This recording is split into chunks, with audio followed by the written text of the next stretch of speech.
It's right at 2 o'clock, so we'll go ahead and get started. So first of all, thank you so much for attending the North Houston Space Society meeting. This is our September 5th meeting. Today we have a fairly full agenda. I have a few opening remarks that I was going to make, and then we'll have Shashrik present about the High School Aerospace Scholars Program. The applications for this program are opening this week, and we want to give him the opportunity to share how that experience has benefited him. And if you know any high schoolers, to make sure that you let them know about this opportunity for them as well. And I'll be emailing out information about that program later this week. And then Greg is going to walk us through the most recent space news. There's so much going on in space between each meeting, so we can almost devote the entire meeting these days to just the space news and what's happened between the meetings. So that's really, really good. And then Dr. Jha is going to present. He's our guest speaker today. He's a professor at the UT Austin, and he's an astrodynamicist. And he's going to talk about some of the challenges with both using space and making sure that we keep the local space environment usable, and kind of how do we work through the different competing interests and requirements around space and around satellites and things like that. And then after his presentation, we'll have some time for comments, discussions, and questions and answers. And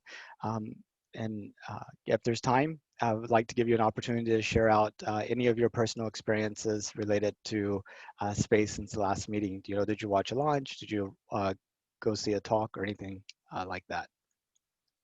So first of all, I thought it'd be kind of good to talk about why are we having this meeting and meetings like this. And there's many different reasons why we have this meeting, but one is to kind of confront some wrong ideas that have led to some bad things over the past century.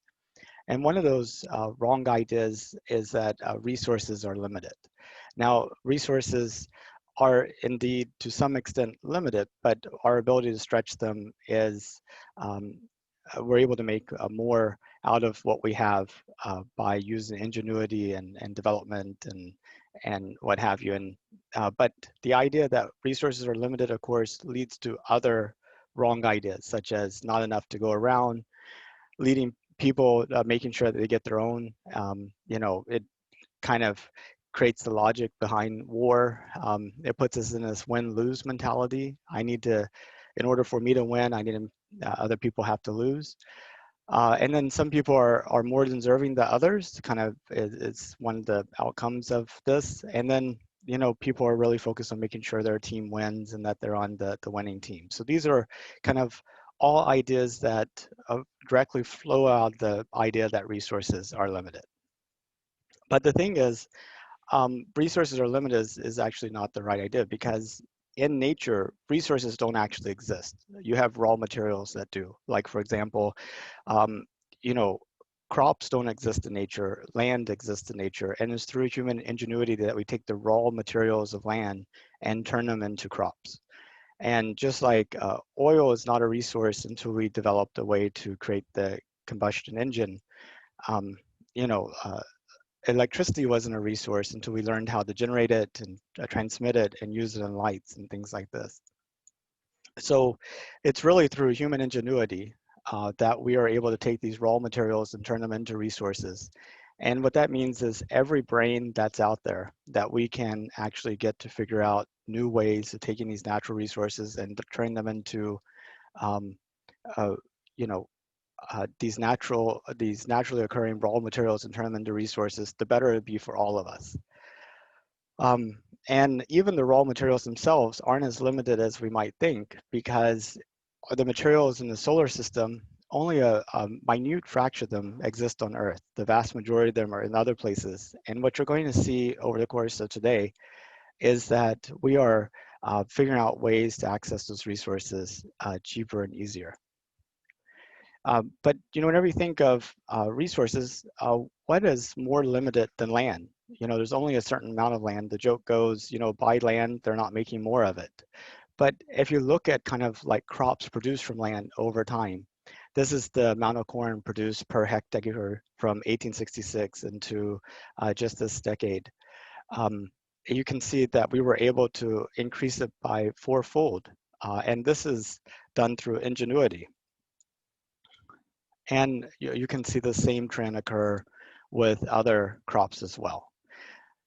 So the vision of National Space Society is that we can use the resources of space to dramatically better all of humanity. And one of those resources is going to be ingenuity. As we figure out how to support astronauts on the moon by recycling water, we'll learn new techniques for purifying that water, reclaiming that water, reusing that water. And maybe water won't be as scarce a resource in some places as it is now, because we'll create closer loop systems that would help everybody. And we also envision, humanity branching out into the rest of society, and so, or the rest of the solar system. And so this is sort of the vision that we're working towards. Back to this meeting, we are recording this meeting and we'll publish it on YouTube and on our website. And also by default, the video is turned off when you come in. We also have it set up so it mutes you whenever you come in and you can't unmute yourself. We'll enable the unmuting later whenever we have some time for Q&A and discussions. And for agenda for today, just to come back to that, we're going to have Shashrik go over the high school aerospace scholars program, and then Greg Stanley is going to go over the recent space news, and then we'll have Dr. Jal talk to us about managing the near Earth environment from a space object perspective, and we'll continue into about 4 o'clock. And so with that, let me pass it over to Shashrik.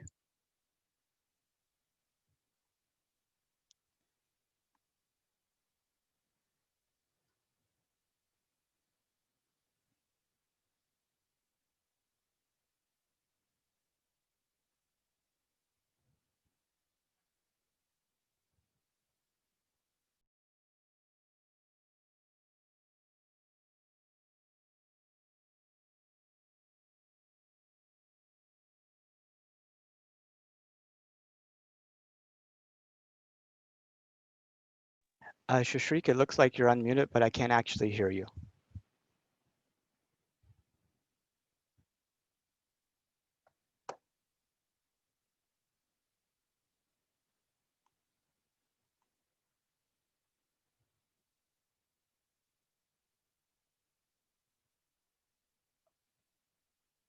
Mm-mm.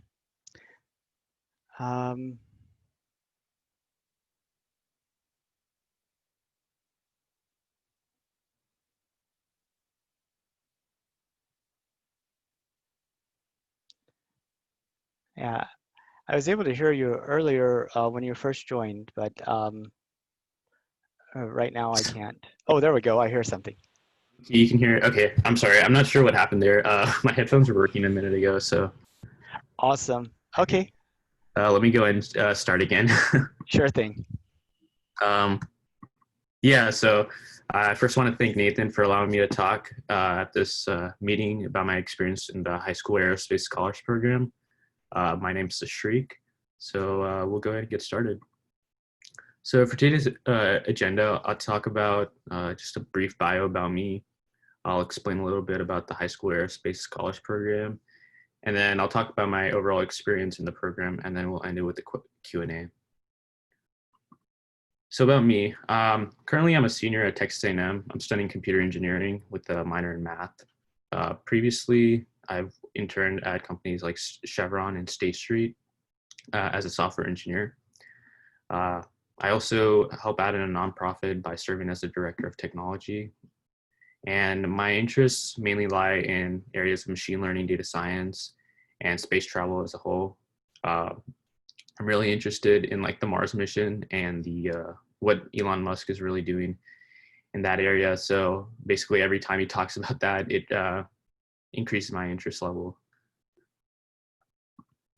So I'm going to talk about what the high school aerospace scholars program is. So this is a program for students who are juniors in high school. So if you're a junior right now, it's a good opportunity to learn about STEM, science, technology, engineering, and math. and really explore whether you want to choose this as a career field or major in any STEM degree in college. So I've given a brief timeline that's on the brochure. Uh, so basically, it's a year-long program where the first 12 months or so, or not 12 months, the first 9 months, you focus on an online curriculum and you do courses in earth science, technology, math, and engineering in general. So that gives the students a really good idea of if that's really something that's interesting to them. I guess another perk is that you get to stay at a hotel for 1 week if you get the on-site experience, and you get free food. So there's some requirements are that you have to be a U.S. citizen, must be a Texas high school junior. Like I said, it's a 1-year program with NASA. And actually the applications open up on September 8th. So that's coming up pretty soon. I've linked the website below, and I can send it out to Nathan to distribute to the rest of you guys. So starting off, the high school aerospace scholars program starts off with an online experience. So starting in about October to November, students engage in year-long curriculum where you do things in space exploration, earth science, tech, and aeronautics. A lot of the things are just activities, homework, kind of filling out forms. And you get to participate in some cool projects along the way where you just create videos of you explaining a product, kind of bringing out the ingenuity in you and really seeing if you can create a product that would solve a certain problem in space. So I know one thing they asked us to do was create a tool that could be used on the ISS for fixing a robot. So it's small things like that where they try to bring out the design element of engineering. So those types of projects are pretty fun. You get to design posters and do 3D drawing. So overall, the modules for me were really interesting. I had a huge interest in engineering and technology from the get-go. So learning more about this program and learning more about how engineering and technology is utilized in space travel was definitely something really exciting for me. So as I said, the second part of the experience is that you get to spend 1 week at NASA. To qualify for that part, you have to get a good score on the entire curriculum, the online curriculum. So usually if you get like about a 90%, then you qualify for the 1 week experience. And the 1 week experience is really the highlight of this whole program. You get to spend 1 week at Johnson Space Center here in Houston. You get to meet really a lot of scientists and engineers working on different projects. So I know for me at least, I got to meet people who were working on the habitation module. So this is really cool to see how astronauts train for an environment in space, such as like the ISS. And the habitation module usually consists of a place for astronauts to live, sleep, and then for them to conduct science investigations or experiments and stuff like that. So that was really interesting to learn about. I got to see a real life model, and like the one they used to train astronauts in.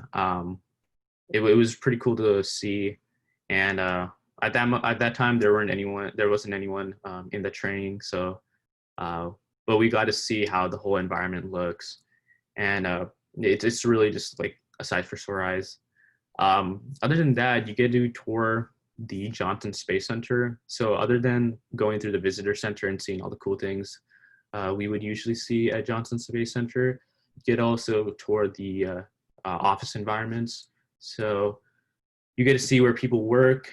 Like I said, we got to go to a habitation module warehouse. We also got to visit the NBL laboratory in Johnson Space Center. So whenever you're going through the visitor section, you kind of see it from a glass view, but we got to go up front and close and see how astronauts train for a zero gravity environment. That was pretty cool to see. I mean, all the modules are underwater, so you see how astronauts are really working in a simulated environment where there's no gravity. So I thought that was really interesting also. You also get to attend talks with engineers and scientists. So I met one engineer who worked on various robotic modules for some rovers that were sent into space. So kind of hearing their experience was really, really cool. And it kind of reinforced my interest in engineering and technology as a whole. I actually, from this whole experience, I really wanted to go into electrical engineering and do something with robotics. Mostly, I had an interest in robots in space because I thought that, a lot of things that are going on in space right now, robotics is a huge tool that's used because not everything can be done by a human, and robots are kind of expendable in that way. So other than that, there's a lot of projects you get to work on. So there's like two sides to this 1 week experience. The main project you work on, at least for me, was how would we get to Mars. So this is about 2017 summer. I think they were still planning out how they would get to Mars because the alignment of the Earth and Mars has to be at a certain position. So there's only like 1 or 2 chances you have every couple of years to go to Mars. So my team was responsible for designing a plan to actually get to Mars. So that included basically landing on Mars, how we get supplies to Mars, and how the training would occur. Other than that, we also had projects on the sides, so kind of like side projects where we got to design landing modules, a habitation module, a sample habitation module. And then, as you can see on the top right corner, we got to build rockets, and then the competition for that was that who could launch the highest rocket. So it was stuff like that was really, really fun for me to be involved in. We didn't get to use Microsoft HoloLens, but I think that's probably a new thing they're introducing in the program. So if you're interested in using a VR and AR, that's a really cool, exciting experience for you. So in the program, you're divided into teams. My team ended up winning the best overall project in the competition. So for each project, we'd get scored based on how well we did. So for say the rocket competition, whoever got the highest rocket, that team won. So stuff like that, and our team won that competition, and we got this little medal. You can find it in the NASA gift store now, but at that time it was pretty cool to get. It's just a little coin with the Apollo mission on it. So I want to talk a little more about the projects I did. I mentioned that I did 3 different projects. So as you can see on the right, top left corner, we have a landing capsule we designed. So basically that competition just entailed us dropping that landing capsule from a 3-story building onto the floor, and whoever had the lowest velocity won, because this is like simulating how a landing capsule would land on an environment like Mars, and you definitely don't want a high velocity when you're landing because your gear will break and like the whole module could explode. So that was a competition we won. It was pretty fun. You kind of understand how parachutes need to be released, when they need to be released, and how they need to be released. So that was a pretty cool competition right there. Another thing we had was that we designed a scaled down habitation module. So on the bottom picture over there, you can see exactly how some scientists work in that zero gravity environment. That was a really fun project for us. It was more like a design thing rather than more engineering. So just seeing how different how scientists would work on different floors of the habitation module. That was pretty fun to do. And then, like I said, the rocket launch competition, we just designed rockets from a kit. You can buy the kit from any store, I believe. So it's something you can do at home too. And whoever whoever launched their rocket to the highest point won. I don't think my rocket did that well, to be honest. There's a design trick to it, so you need to make sure your rocket's not too tall or too short.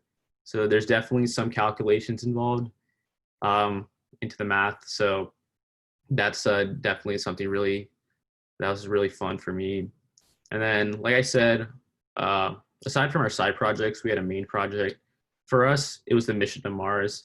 For students entering the HOS program this year, they'll definitely be different. It just depends every year what NASA is doing. So back then, NASA was preparing to launch to Mars. They had a timeline of about to 2025 when they would start actually testing out the rockets, but it looks like partnerships with SpaceX now have sped up the timeline. So I'd like to think that my plan that I listed out here, our plan, kind of contributed to that, but we'll see. So we were mainly responsible for developing a landing plan to Mars. Like I said, it's getting to Mars is about an 18 to 24 month journey. So there's a certain way Mars and Earth have to be aligned for us to launch. So we had a plan of using a SpaceX rocket to launch supplies, food, any research equipment to Mars, so that by the time we reached, it would already be there. And then Mars is a very harsh environment, so the gravity and the harsh storms there, that type of environment is really similar to what's on the moon at the time. That's what we thought at the time. So we thought using the moon as a testing and kind of simulation environment would be really helpful for astronauts. So we had the idea of training on Mars for a couple months and getting used to the harsh environment, and then going to Mars after that. The way we planned on landing on Mars was, if you can see in the top right corner, we have a picture of a bunch of parachute balloons type of thing. So essentially, when it lands on the surface, it just bounces around and it keeps everything inside the module intact so that nothing breaks. It's a very smooth, not necessarily smooth one, but it was a good landing. It's a good landing technique, and it was actually used by NASA when they were sending their rovers to Mars. So it's definitely based on something that existed before. Obviously, with rocket technology improving over the past decade, there are much better ways to land on Mars. But we essentially came up with this plan to go to Mars, and it was the most interesting part of the entire experience for me. Kind of you get some perspective into how Mars, or how NASA compares with a company like SpaceX, and you definitely see the differences in their not only rocket technology, but their timeline in sending people to space. So definitely learning more about the industry in that aspect was really something interesting for me. Other than that, that was the basic 1 week experience for me. It was definitely like the most fun I've had in like an academic setting. You get to meet a lot of people, meet astronauts and scientists and engineers. So it's really cool to learn from their experience. Other than that, the program as a whole, you can add it to your resume if you want. I definitely added it to my resume in college. I had nothing my first 2 years in terms of experience.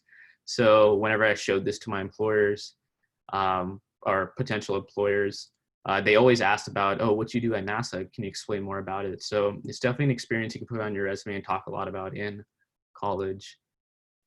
And it gives you a good gateway into getting more internships at NASA and getting in that system of theirs. So I would say this program is really geared to anyone. You don't have to be interested in specifically like aerospace engineer or mechanical engineering. You can, if you're a computer science enthusiast, this is definitely a really good program also. You not only use like skills you've learned maybe in school, but you get to pick up new skills in design. You kind of understand how the industry works. So that concludes my presentation.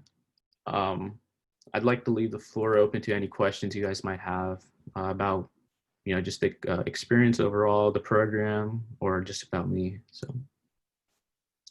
Excellent. I've made it so everybody can unmute themselves. So go ahead and ask a question if you have one.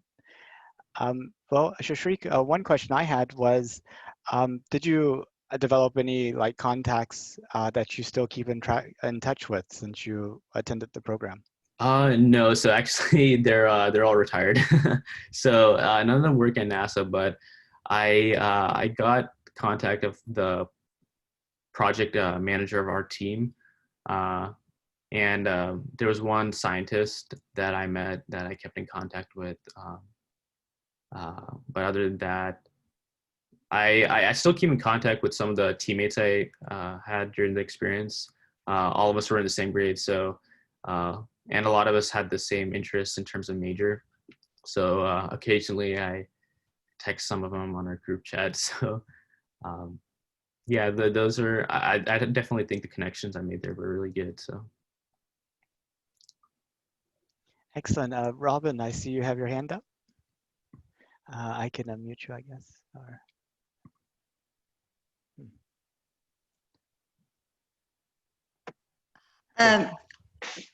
What, were there bases that your parents, were there environments that your parents gave you growing up that helped your direction to this area that you can see? Yeah, I mean, my dad's like, he's an engineer, but none of my parents really grew up, I guess they didn't really show an enthusiasm for space as I did. My grandfather actually worked as an astrophysicist at ISRO, so that's the space Indian equivalent of NASA. So I kind of, I guess, picked up from him a little bit about astrophysics and kind of my interest in space travel as a whole. But I think along the way, I kind of just read more and more about space travel. And then in high school, when Elon Musk started talking more about his plans for Mars and his colonization plans, my interest really peaked there. Although like right now, I'm not working or looking to work in the space industry. I just love learning about it in general because it kind of shows the ingenuity we have as as engineers, and really shows that nothing's really impossible. Like whatever Elon Musk has planned right now, it seems like something like that would come out of a movie, but it kind of shows that those types of things are realistic. So when people talk like that, that really increases my interest and enthusiasm for the whole space industry. And I think just, there's a lot of things you can watch out on the internet to really pique your interest. So I think just nothing necessarily my parents did. I would like to say that they helped me guide me towards engineering, but I think the space thing was definitely something I learned on my own. And it was just something I've always been interested in. I also kind of think my interests came from like fantasies I've read like as a kid, like comic books and all.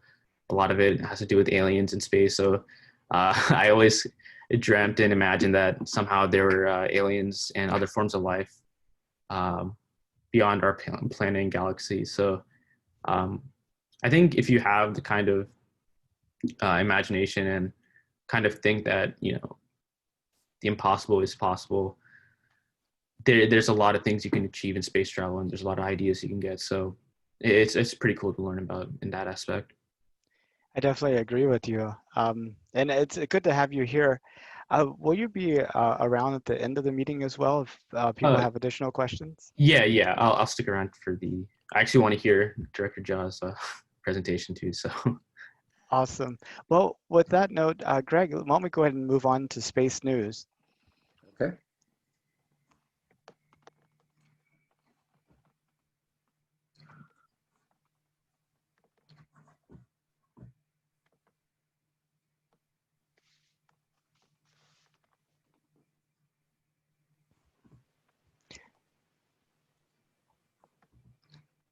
All right, ready going for the space news, September 5th, that's today. Start right off with actually some SpaceX kind of stuff.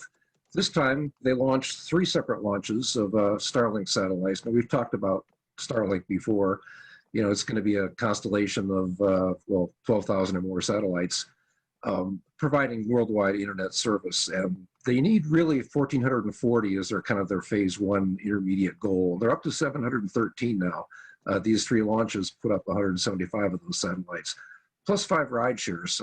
That's relatively newer term. It seems it's become quite popular for all the launches. Part of the reason is there are so many small satellites now. You know, the cube satellites that are about 4 inches cubes and multiples of that.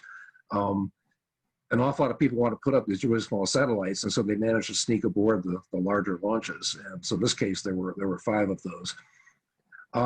FCC actually has approved 12,000 satellites for them, and they've applied for another 30,000. So they really have pretty big goals in mind. You can see this was just the upper right corner here was, you know, kind of a visualization of the links between the satellites and how they cover the Earth. The satellites themselves look like the picture on the left. They have modified them somewhat in that they're trying to make them a little bit less visible to astronomers. Can't really completely block it out though. And they tried painting them black. You can't really do that because actually they absorb too much heat. They get overheated. So there's all kinds of limitations on what they can accomplish. But anyway, the ones they're putting up now have these shrouds on them that are supposed to at least help somewhat. They are making 6 satellites a day, which is, you know, in the world of satellites, that's pretty impressive. And we'll have to get to higher production rates than that. But at least this is a really good start. Now, of course, there's a big story about reusability with them. And normally on these kind of pictures, everybody loves to see the pictures of rockets taking off with all the fire and the excitement of all that. But really, we need to think about what happens at the other end. And what you have here is their typical scenario on the right-hand lower side of this slide. They land, and they land on barges. And there's reasons for that. First of all, though, I would comment that they've now managed one of these 2 launches, or 3 launches they did. They've flown that particular first stage 6 times now, so that is, in fact, a record. They use these, they call them drone ships. It's another name for a barge for recovery.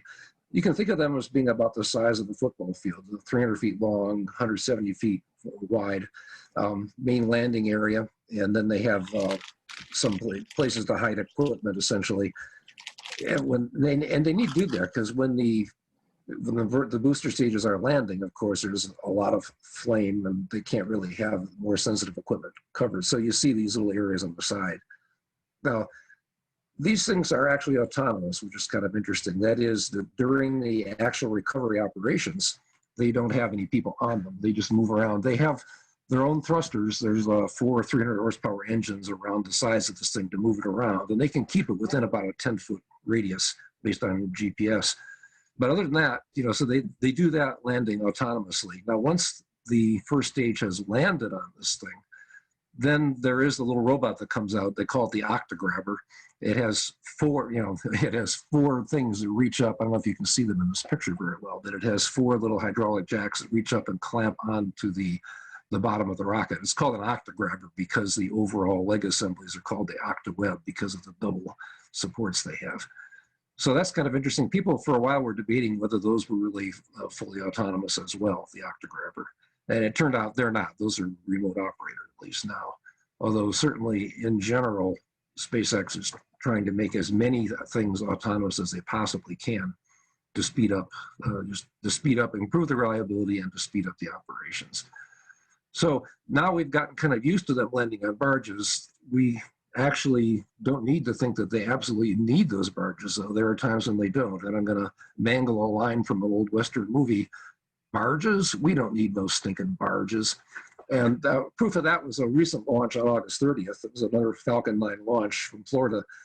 They were launching an Earth observation satellite for Argentina and a couple of rideshares that went with that. And this is the first time in a long time, since 1969, that they launched into polar orbit. It's a little bit different. Polar orbit literally means they go over the North and South poles. And some time ago in one of these meetings, we were pointing out how that's the preferred orbit for spy satellites, or really in general, anything that's observing the Earth. And the reason is simply that If you go over the poles, you're guaranteed that you can see any spot on Earth. The Earth is rotating underneath you, and so you get full coverage. If you're, by contrast, if you're just flying in an equatorial orbit, that is an orbit around the equator, you might never really be able to see the North Pole, for instance. Anyway, the last launch was in 1969, and now they've done it again. And the booster in this case landed back at Cape Canaveral. That's why we brought this up, because this is the first time they've done that. So the lesson here is that the barges are only really needed if the boosters go too far downrange. So we'll talk about why is that? Well, as we said, polar orbits go over the North or South Pole. That means you pretty much want to launch in a north or south direction. Well, if you're at Cape Canaveral, that's a bit of a problem. If you fly north, you're flying over 100% the land area. You got, all of the U.S. coastal, is being overflown by such a satellite. So you can't do that. So you go south. Well, actually, even there, you're still going to fly over Miami and Fort Lauderdale, and then of course you're going to fly over Cuba. So when you go to a polar orbit, normally you launch from the west coast, and that typically means Vandenberg Air Force Base. There are apparently some sites in Alaska they can use as well. Then, as I said, the problem from Cape Canaveral is that you're flying over U.S. and Cuban land. So if there's some kind of a disaster early in the flight, you're going to drop all kinds of debris over populated areas. So East Coast launches, this Cape Canaveral, usually they fly in an easterly direction. They don't go west. That would be kind of pointless. You think about it, you are rotating, and you are rotating toward the east at 914 miles per hour. It's over 1,000 miles per hour at the equator, but in the U.S., that's about as far south as you can get. And you're going essentially 914 miles an hour without even trying. And that matters when you're taking off. So you want to take advantage of that. So you definitely fly east as much as you can. And you're out over the Atlantic, where of course there's no people to speak of. So in this particular case, though, we were flying southward, and we in fact got approval from the Cubans for this launch. And there's a reason for that. There's a long history on that, in fact. And it is related to a story about the most expensive cow in history. Her name was Rufina. And this goes all the way back to 1960. A launch was headed south, and it failed. Now, this was the second U.S. spy satellite. This was a long time ago, obviously. As a result, that's why I have this picture here of the satellite. This is what the first spy satellite looked like, and I think the second one was probably pretty similar. It was probably only a foot or two in diameter. This was in the days when they didn't have digital imaging. So in fact, they used film. They took pictures, they dropped them out of the satellite, and planes or helicopters caught the film canisters in nets. So this is a long time ago. But anyway, there was an explosion. Debris was strewn over 200 miles of Cuba. And this was a real intelligence bonanza for the Cubans. The Thor rocket engine, that was the engine at the time, that in fact was sold to the Soviets, which helped their space program. The Chinese got all kinds of useful intelligence as well. So there are lots of reasons why the U.S. has not wanted to do that, in addition to, of course, the reasons of not dropping debris on people. In this case, no people were killed or even hurt. However, Rufina the cow was killed. She was directly hit by this debris. And this led to all kinds of protests. Net result of that was the U.S. actually awarded Cuba $2 million in compensation. So we have this history anyway. And the pictures down here show them having the organized demonstrations. In this case, this was in front of a U.S. embassy. They brought all these cows, and they had signs on them. And the cows had signs saying things like, "You murdered one of my sisters," and "The Yankees are killing us without mercy." So they made quite an incident out of it, and they kind of made the point that launching is a dangerous business and people could get hurt. It certainly raised awareness about that. So anyway, that Falcon 9 launch that we just did, they did get Cuban approval. Part of the reason for that is improved controls. It's called a flight termination system. Normally, typically rockets have a self-destruct mechanism. However, they've always been controlled from the ground. The problem is during the early phases of the launch in particular, when there's so much rocket exhaust, there's blackout period. You actually can't really communicate with the rocket 100% of the time. So the Falcon 9 can actually destroy itself. So they're really good at blowing things up, even without a command from the ground. And because they have this, because it's autonomous, everybody said, well, okay, we'll trust that that's going to be okay. And even the Cubans went along with it. Back to the story of the 1960s, though. Rufina, the cow, was given a state funeral by the Cubans with full honors. They really made a big production of it. And as a side note, we now have insurance for space debris that really hadn't been considered as a major risk before. Moving along to a different SpaceX period of, I'm sorry, they're one of their developments. They are, as you know, flying the Falcon 9 and working on the Falcon 9 Heavy, but their big spaceship is called the Starship, and they've been working on prototypes for this for quite a while. Last month, we reported that they had done their static engine test, meaning they fired the engine up, but they didn't take off. This time they took off, went up 500 feet. They call it a hop test because they go up, they move around a little bit, and they just come right back down and land. But that proves out a lot of things. In particular, the guidance system, the control system. In this case, because the prototype was full-sized, this does test out the full-size fuel tanks and just the basic control functions. And just so everybody realizes the size of these things, it's about 30 feet in diameter. I didn't get the dimensions without the nose cone, but when you put the nose cone on there, there would be about 164 feet high. So this thing's big. And this is the full-size version of it. Now, they only used one rocket engine. It's called the Raptor engine. Ultimately, they're going to have 6. So this is kind of a scaled back version from that standpoint. These are liquid rockets fueled with methane and liquid oxygen. So these tests, they have no nose cone, no fins, no heat shield, none of the stuff that would be needed for a full orbital flight. Obviously, what they'll be doing is over time, they'll be adding more of this stuff back in. They'll be going to more heights and so on. So for instance, there is, this was their prototype number 5. They call it SM5. They've been constructing in parallel lots of new versions of that, and they're actually up to 8 at this point in construction. And that one will be with 3 engines, and that will go up about 20,000 feet and come back. And they also did the same tests over again a month later on September 3rd. They also did their 6th prototype. They did exactly the same test.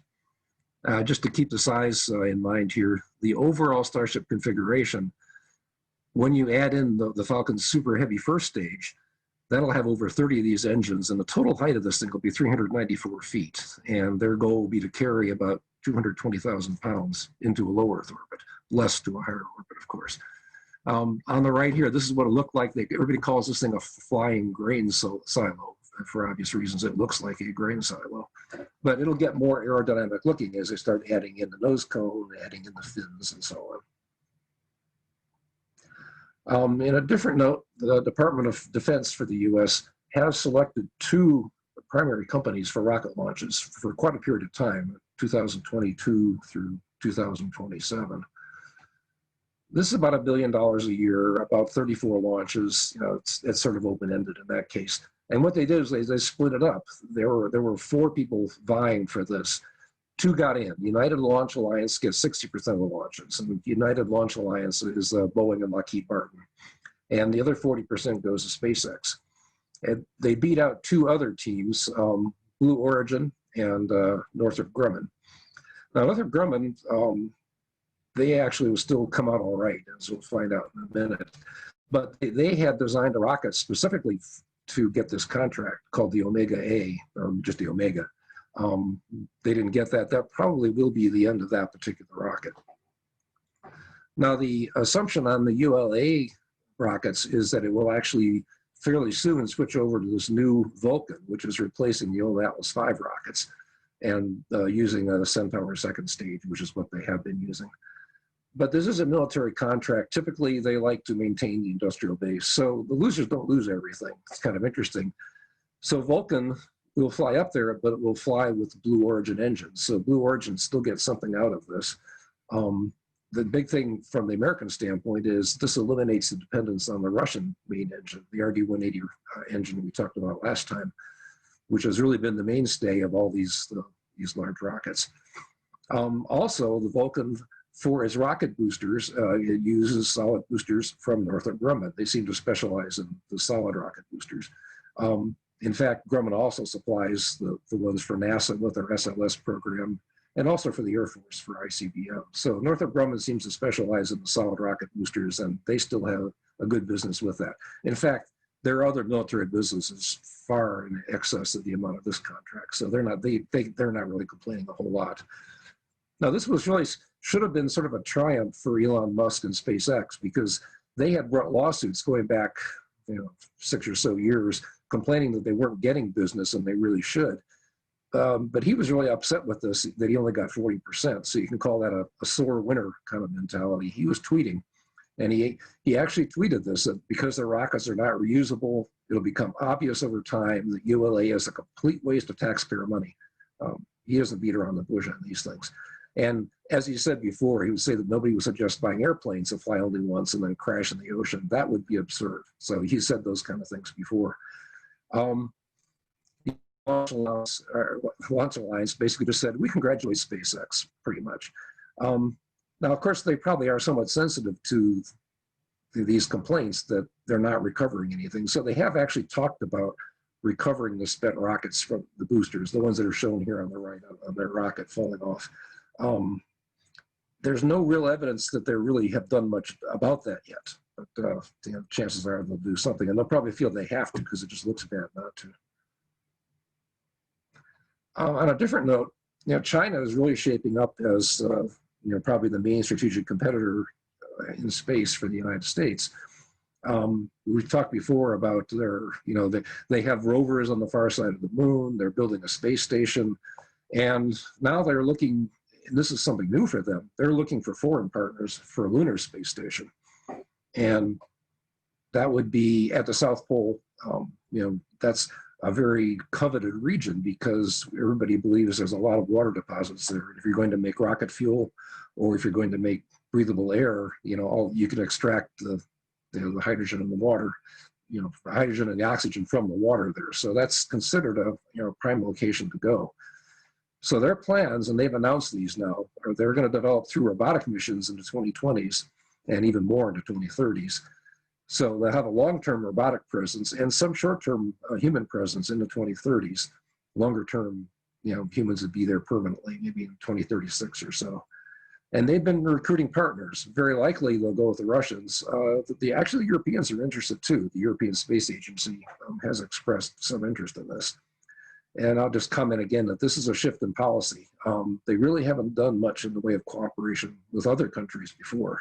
So this is a new thing for them. Now, this diagram here is just an artist's conception. It may or may not have anything to do with the reality, but this is what is being shown as a potential moon base. So this was at least published by a Chinese organization. Okay, and now we get to that part of the talk about how many launches there have been, and usually people are surprised how many there are. How many launches since the last meeting? And this particular time, I guess I really have to nail down carefully what it means to have a launch.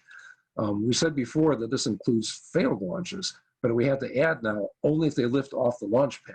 And the example reason for that is a ULA launch. It was supposed to be a major reconnaissance satellite, a spy satellite for the US NRO. They were going to be launching that, but 3 seconds before takeoff, before liftoff, they had to abort it. You can see the engines were actually firing. This is a picture from their video. But this one doesn't count because it didn't actually get off the ground. And also, of course, it should only include launches that are attempting to get into orbit or higher. So that doesn't include the star hopper kinds of little hops going up 500 feet and coming down. So with that, I'll turn this back over to the pollster over there. That's you, Nathan. Oh, that's me. Okay, so launching the poll. People can try voting.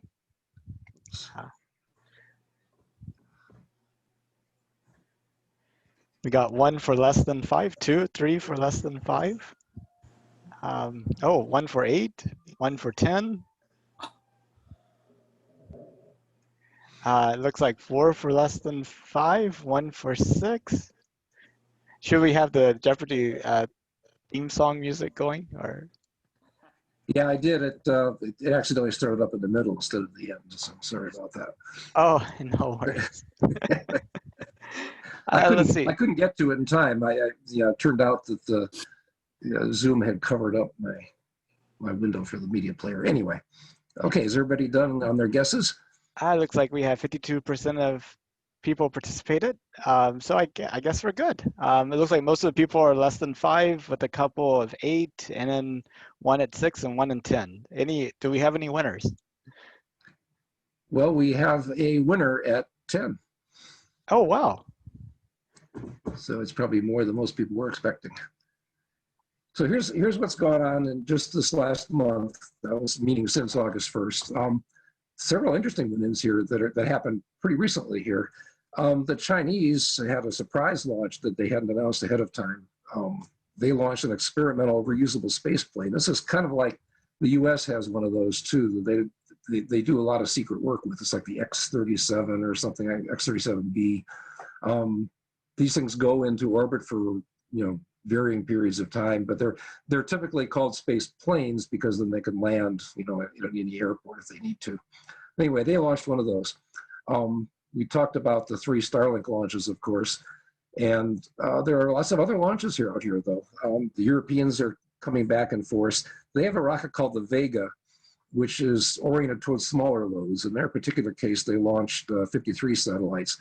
46 of these, the CubeSats. And as I mentioned, they're in units of cubes, which are 1 4x4 inch cube. And in fact, they actually even launched one that was a quarter of that size. I didn't realize there even was such a thing, but apparently there is. So, which is going to be an interesting thing when we talk about space debris and how you get rid of it. Satellites are getting so small that they're going to be really indistinguishable from debris pretty quickly. So most of those 53 satellites were CubeSats. The heaviest one was maybe, among the others, was maybe a couple hundred pounds. Another interesting one is the Rocket Lab people out of New Zealand. And I should say, although they are a New Zealand company, they are in fact they have a production facility in the US, and they now have a launch site on the West Coast. So they're becoming, jointly an American and New Zealand company. They launched a 220-pound remote sensing satellite, but in a surprise move that they did not announce before that is their second stage didn't just disappear and fall back to Earth. It actually just switched modes and now became a satellite. And what they're doing is they're sending up things that can be rockets, but in fact, they also have full satellite buses for power and so on. This was basically a demo for a whole new business for them. So they're trying to change their business model. The launch business itself isn't really that big of a business yet. So they want to actually be in the satellite business themselves. And plus they're demonstrating these things. They expect to take these to the moon, and they're actually proposing going to Venus. So they're actually quite ambitious, even though they're doing things on a smaller scale. As we know, we're making smaller and smaller satellites. So that kind of favors companies like Electron or the European Vega effort for that matter. We talked about the Argentinian launch of the Falcon 9 with the small rideshares in polar orbit. And the Chinese have launched actually the 5th in a series of their Earth observation satellites. I think we've talked about the Falcon 9s. The Europeans also launched a couple of communication satellites. And also the second of the mission extension vehicle. And we talked about that in a previous news session. They're the ones that they go up and they clamp onto an existing satellite and they move it in orbit. So for instance, if they have a perfectly good satellite functioning in a geosynchronous orbit, but is running out of propulsion fuel for maintaining orbit, they can send this thing up, clamp onto it, and move it to where it needs to be. And of course, actually, other people, I hadn't thought about that until recently, but other people have pointed out that also has obvious military applications. Anything that can be used for moving satellites or clearing debris can also be used as a weapon. So it kind of makes sense that Northrop Grumman would be involved in that. The Starlink launch and another one of these Earth observation satellites. So there were a total of 10 launches during this period. And it's kind of interesting to point out that all of the US launches were SpaceX, and 3 out of the 4 of those were Starlink. Yeah. Well, actually, I mean, the ULA launch should have gone. That was the one that everybody was kind of looking forward to, that one, because that rocket was really big. This spy satellite, super secret spy satellite, was going up. Everybody knew about it, but it was huge, and so there was going to be a lot of fire to look at it, and a lot of noise, but it didn't happen. It turned out. All right. Actually, anybody have any comments about that before I go on to briefly introducing our speaker? Can I say one thing? Yeah. Hey, this is Charles Phillips, and I follow a lot of space stuff too. It's kind of a nit. I'm not trying to criticize, but the September 4th Chinese, we don't have any evidence that it's a winged vehicle. They said reusable. And as we know, like the SpaceX Dragon capsule is reusable. I kind of hope it's a winged thing, like a sort of like the Dream Chase or something, but we have no real evidence that it's a plane. Okay, fair enough. I think they actually used the word space plane, but they've kept kind of mum about the whole thing. So this was, to a certain amount, just projections from a lot of people. They had modified the rocket to be able to handle a wider load than normal. So in other words, there were some indications, but it was kind of circumstantial evidence. So your point is well taken. We don't know for a fact, and they're not really talking about it. But we also do know that they have announced in the past that they have plans for this sort of thing. In fact, they actually would like to have something kind of like the Virgin Galactic people, where they can even take off from a normal airport and then release some sort of a space plane or some kind of a capsule. And they've talked about landing horizontally, but you're right, didn't say it was specifically this one this time. So that was a certain amount of extrapolation there. Weren't there three, this is John DiOrio, weren't there three robot explorers launched to Mars, one by the US and one by China? Oh yeah, that was that was covered in the previous month's news. Okay. That made it in the last time. All right, thank you. On the New Zealand guys, are those the folks that are doing a lot of stuff with 3D printing? I couldn't hear the question. Oh, the New Zealand company, is that the folks that are actually making rocket components with a huge 3D printer? Yes, yeah, they are. To me, that seems a lot more interesting than launching stuff. I mean, 3D that's a printing good at point. massive Excellent point. scales, right? I think we probably need to spend some more time on some of these individual companies and all of their various innovative things they're all doing. Each one is doing things a little bit differently, and yeah, that's a unique thing for them. Or maybe not unique for them, but anyway, it is definitely something that they've innovated in. Yeah, good point.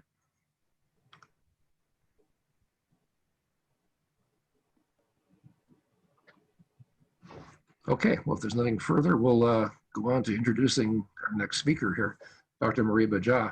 Now, as we already said, he's a professor of aerospace engineering and mechanics at the University of Texas, specializing in astrodynamics, which is basically orbital mechanics. But he has had a specialty of information fusion for space object tracking. So which is what his main topic is going to be. How do you figure out what's up there? Where's it going to go? What do we do about it? He's won a lot of awards and publications. He is a TED fellow, so he has a TED talk talking about a crowdsourced space traffic monitoring system. Authored a lot of technical papers, the kind that you have peer review, which are the ones you take seriously. Before this, he has been with the Air Force and the University of Arizona in various functions. And at one time, even early on, he was in fact a spacecraft navigator at JPL for multiple Mars programs. So his topic is monitoring, quantifying, and assessing near-Earth anthropogenic space object population, the foundation of space traffic management. So he's talking about what's up there, where's it going, what do we do about it? And a quote from him that I abridged from his TED is, in the absence of this framework, some kind of a framework, to monitor activity in space, we actually risk losing the ability to use space for humanity's benefit. So it's a pretty important topic. And with this, I would turn it over to Dr. Jha. Thank you so much. Really appreciate it, and appreciate being able to spend some cyber time with everybody here today. And I'm going to go ahead and, I believe, share my screen.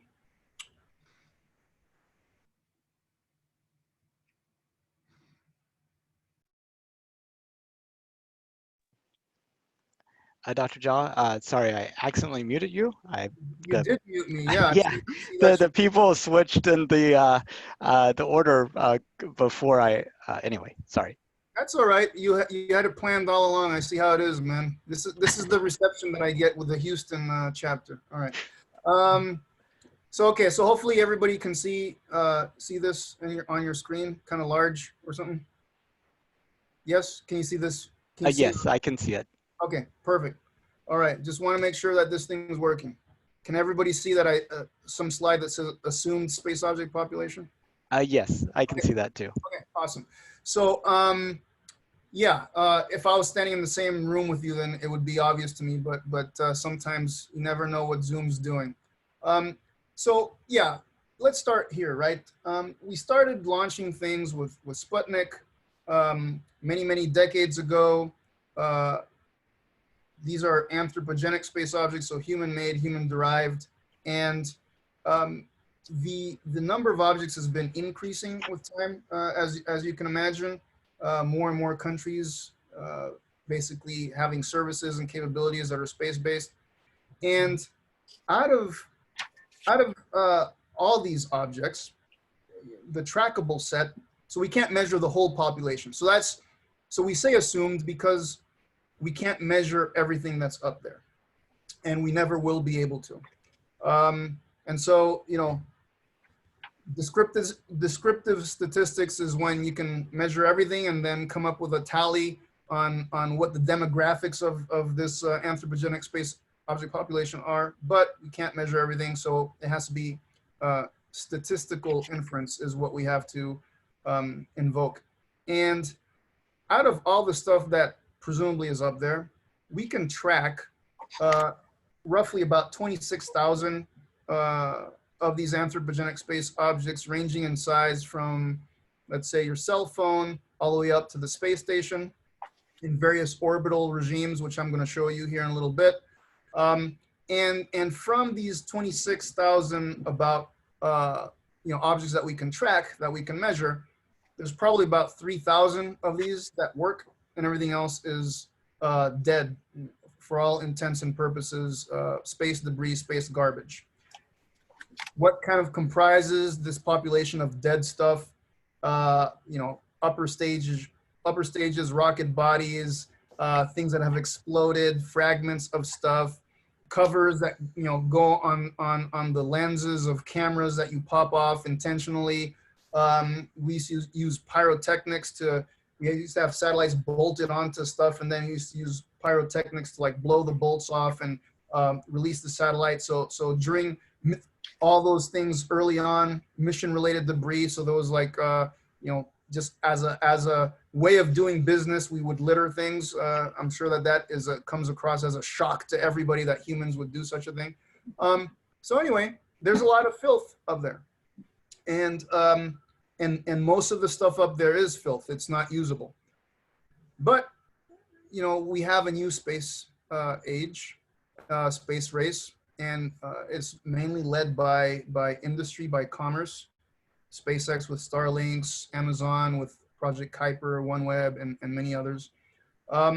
And part of the problem is that, again, because we can't measure everything, the stuff that's actually, you know, hazardous or potentially hazardous to services and capabilities that we depend upon goes down in size to about a millimeter. So a speck of paint moving at very high speeds has the sort of kinetic energy that upon impact could definitely disable or you know, hinder, disrupt things that we depend upon on a daily basis. And those are the things that are untrackable. So total population, maybe, you know, over 500,000 things, but we can only really track, you know, like you know, single-digit percentage of the things that we hypothesize are up there that are just hazards to all these different services.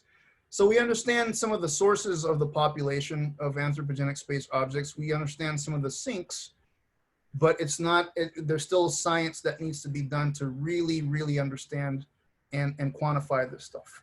I'll say that there's no taxonomy, there's no scientific taxonomy for this population. And so I'll get to why that might be important here in a little bit.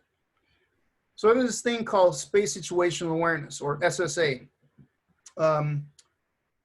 I jokingly tell people that SSA should be more than ass backwards, but anyways, I'll leave, yeah. So Space situational awareness, but if you want to make decisions about stuff in space, SSA is that decision-making knowledge, let's say. And, you know, three things that SSA should be able to provide is, one, is it making space more transparent? Do we know what's up there? Who does it belong to? Maybe even what can it do? Can we develop a body of evidence that could be used to hold people accountable for their behavior in space? And we can talk about that as well in terms of, you know, Article 6 of the Outer Space Treaty. So we have this thing called Outer Space Treaty, been ratified by many, many countries long time ago. And, you know, Article 6 says, literally, it says that states are responsible for providing authorization and continuing supervision of all activities of non-government actors in space. That can be interpreted a number of ways. You know, for me, I believe that the spirit or the intent of that is that countries can give SpaceX authorization to do stuff in space, and the continuing supervision thing is SpaceX can operate freely, can operate safely, because the government is going to somehow take care of that because they're providing this continuing supervision. And SpaceX can't do stuff that the government's going to be unaware of. Clearly, that's not exactly what the Article 6 of the Outer Space Treaty says, but it is my desire to interpret it as such. And I can tell you that given that interpretation, there is no entity on planet Earth that actually provides continuing supervision of all activities in space. And that's a security issue, because it means that, you know, Acme Incorporated can schwack Morbaja LLC up there unbeknownst to anybody else and say, okay, if I have a dispute, if I think that I got mistreated by Acme Incorporated, let's say that there was a court of law I could take that to, maybe to The Hague in the Netherlands. What's the body of evidence to reconcile that dispute, to show culpability? Nobody has a clue about that. And so I have some bad news for you. If this didn't sound bad already, this is going to happen. It's not a matter of if, it's when. There's been no domain of human activity that has been absent disputes or mal behavior. None. So to think that near-Earth space is the single domain of human activity that knows nothing but benevolence and harmony and kumbaya is naive at best. And we are ill-prepared to deal with actual threats up in space. And so this is to say, don't think that it's just like government's, you know, geopolitical contestation of the domain. It's commercial contestation too. Why? Because there's a lot of money that can be either made or lost. More and more companies are launching stuff into space, and we don't have a way to continuously monitor all of their activities. That's not good. Which brings me to predictability. SSA needs to be able to predict behavior of stuff in space, not just based on astrodynamics, motion of stuff, given effects and impacts of the space environment and thrusting and these sorts of things. But yeah, if there's any, I don't know, I mean, let me put it this way. If and we saw this, you know, not too long ago, there was this satellite that belonged to European Space Agency.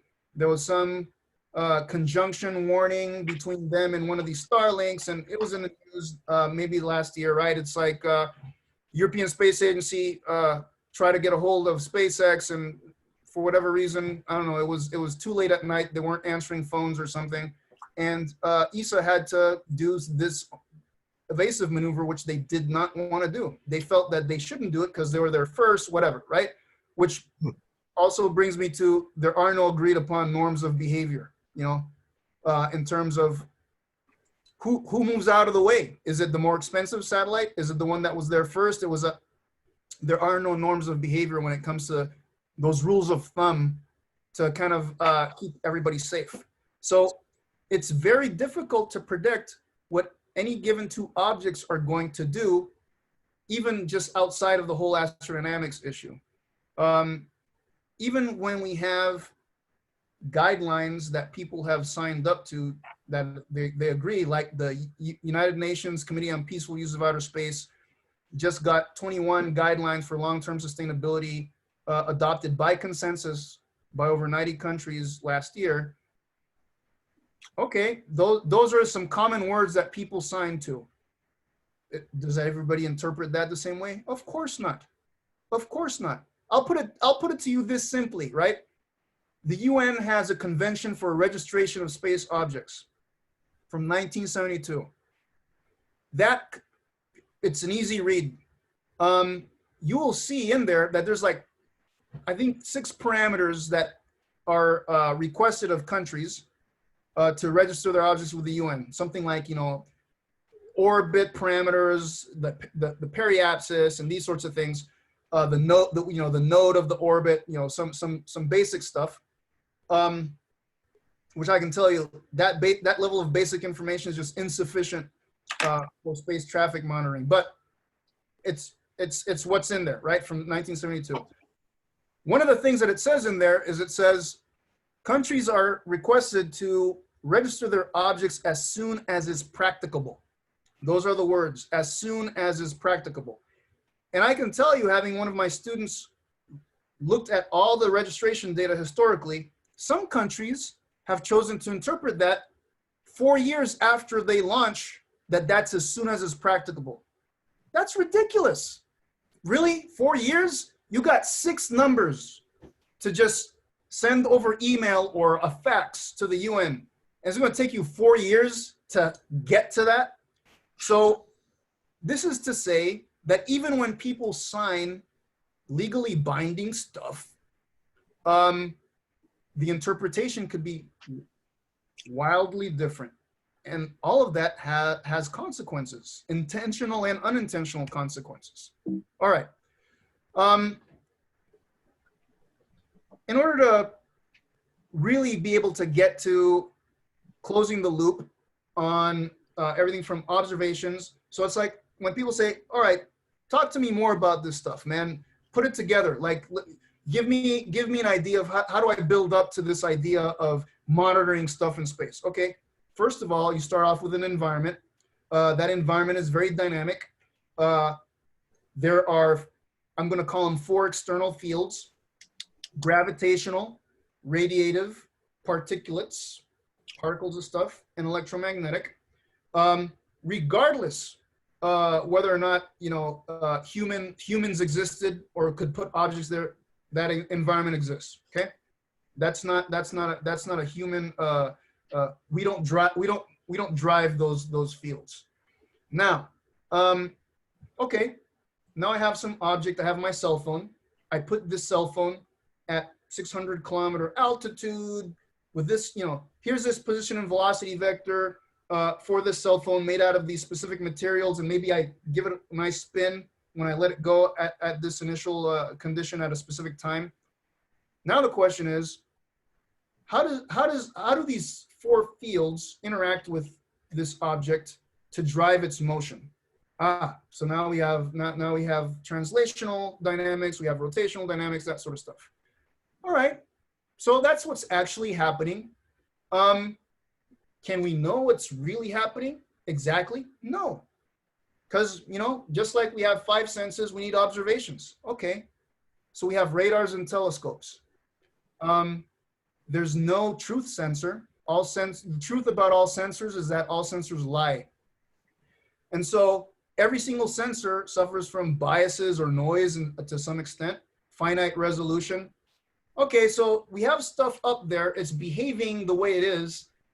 We have some observations, but the observations are corrupted by noise and are imperfect, inaccurate, imprecise.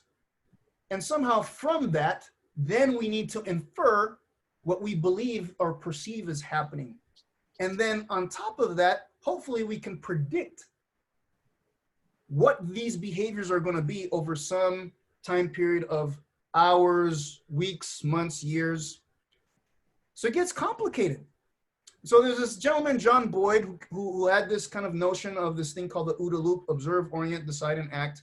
And so we've implemented this sort of thing at UT Austin, where we get a number of observations from different sources. We then orient the observations, meaning we map that into some sort of lingua franca that we can interpret and use in our own analytics. A bucket of data by itself isn't necessarily useful. It's like, well, what's the time scale? What's the reference frame? So there's all this meta information that one needs to orient this and curate it such that you can actually exploit it and learn something from it. And once you can extract knowledge from that, then you have some decisions to make and then some actions to follow. So this is kind of what we've been doing at UT in this sort of thing. And what happens when we don't share information? What happens when we only have partial knowledge? Well, that could lead to wrong decisions. I've seen people argue over and over about even a common object. And they're probably both partially right, but not completely right. And so part of the reason we need to really try to create a big data problem for ourselves in space is because, well, we don't know what we don't know. And what we want to do is we want to maximize the information content in an aggregate set of data in order to try to learn as much as we can about these anthropogenic space objects, where they came from, who they belong to, where they're going, what they can do, and all that sort of stuff. So one of the mantras that I have all my students kind of recite is this thing that's, if you want to know something, you have to measure it. And if you want to understand it, you have to predict it. Lots of people come up to me with all sorts of interesting theories. Every once in a while, maybe like once a month, I'll get a flat earther that has a new kind of theory of why the earth is flat and stuff. I'm like, here's the deal. There are lots of observations of stuff in the solar system, you know, around Earth. So here's what I'm going to ask you to do. Your theories have to be able to explain all past observations to within certain level of accuracy and precision. And then your theories have to be useful to predict what's going to happen tomorrow or next week. And if you can't do that, then stop emailing me. And usually I won't get further emails at that point. So look, in hindsight's kind of 2020, right? Somebody coined that phrase, wasn't me, but there's some interesting truth to that, in that anybody, given data, anybody can fit a model to that. That's not the hard thing. Hard thing is predicting. Because fitting data to something doesn't require you to really understand the thing that you fit. You can just be a data scientist, right? Oh, I'm a data scientist. Okay, here you go, Mr. Data Scientist. Get the spacecraft to Mars. Oh, well, you know, that's, yeah, that's a challenge. You actually need to understand the dynamics, the environment that I spoke about. It's not trivial. So prediction requires understanding. You won't get there without understanding this stuff, right? So to me, that's what separates the children from the adults in the field, is the ability to predict. If you can't predict, then you need to go back to the small table kind of thing. All right, moving ahead here. So talking about opinions about stuff in space and trying to underscore the need to share information. So if you went to the US public catalog and you just downloaded two-line elements and said, okay, well, where's all this stuff? You'd see something like this. All right, US Space Command, they have the largest public database catalog of these anthropogenic space objects. But then if you ask the Russians what their opinion is, that's what you see. Wow. One of these things is not like the other. So this stuff looks a bit different. Where do these things coincide? Where are they, you know, which one do I believe? That is part of the issue. Let's go even deeper. Okay, let's go even deeper down the rabbit hole, right? Here's a common object that belongs to Planet Lab, Flock 1C10. There's 4 opinions on one object. First opinion is from the US Space Command. Second opinion is from the owners. They have a GPS receiver on board. That might mean something. Third opinion is from Leo Labs, commercial radar operating company. And opinion number 4 is mine, processing data from Leo Labs. So it's like, wow, I'm not necessarily matching Leo Labs data and we're using the same measurements. Why not? Well, because of my assumptions when I use the measurements and my assumptions of the physics that I try to underscore when I'm using the measurements, and the estimation strategy that I use, batch least squares versus an extended common filter versus, you know, any other number of things. So what I'm telling you is this: how do you know that you have the world's most accurate clock? And the answer is because you have hundreds of them. So the beauty in drowning yourself in opinions is that there's a barycenter that you're going to try to find. And that centroid or that barycenter, hopefully, is the thing that's like the best answer that you can come up with. The difference in position from all these opinions are probably like a couple hundred meters, right? But a couple hundred meters might not sound big to you, but that's the difference between getting smacked and not getting smacked on orbit. So the thing is, we don't even have real consistency when it comes to the opinions about stuff that's up there. All right, what's another issue? Let me tell you. I hear a lot of people talking about tracking stuff, other people talking about detecting. I hear lots of people saying, oh, we have to, everything up there has got to be detectable. Okay, well, don't stop there, because detectable in and of itself isn't the most useful thing. The most useful thing is trackable. So there's a sensor called the Space Surveillance Telescope, built by DARPA through MIT Lincoln Laboratory. Used to be in New Mexico, which is when I gathered this data set. And now it's in Exmouth, Australia. It's already been switched on, I hear. And, you know, I'm expecting it to probably produce data somewhat similar to this. But this is a single night's worth of detections. All the dots are detections from the Space Surveillance Telescope. This is a very sensitive sensor. Can see things that are very dim. And the good news about the Space Surveillance Telescope is that it detects lots of stuff. The bad news about the Space Surveillance Telescope is that it detects lots of stuff. So all the detections in black are things that we believe we know the identity of, and everything else is unknown. Every night, that's basically what this thing would generate, is this clutter of unknown stuff, and then maybe, you know, some meaningful percentage of stuff that we can correlate to something that we believe we know the identity of. So tracking is detecting and identifying. That's useful. Detections by itself, that can be anxiety provoking, because you can't predict you don't know what that stuff is. You don't know where it's going to go. You can't predict much. And again, prediction should be your key to give you a warm fuzzy that you understand what's going on. So whenever I can't predict something, I'm like, I don't get it. There's something I'm not understanding, right? So again, what we want is for things to be trackable. We want to be able to detect them and identify them. Said yet another way, most of the anthropogenic space objects do not self-report their identity because they're dead. They don't transmit that stuff.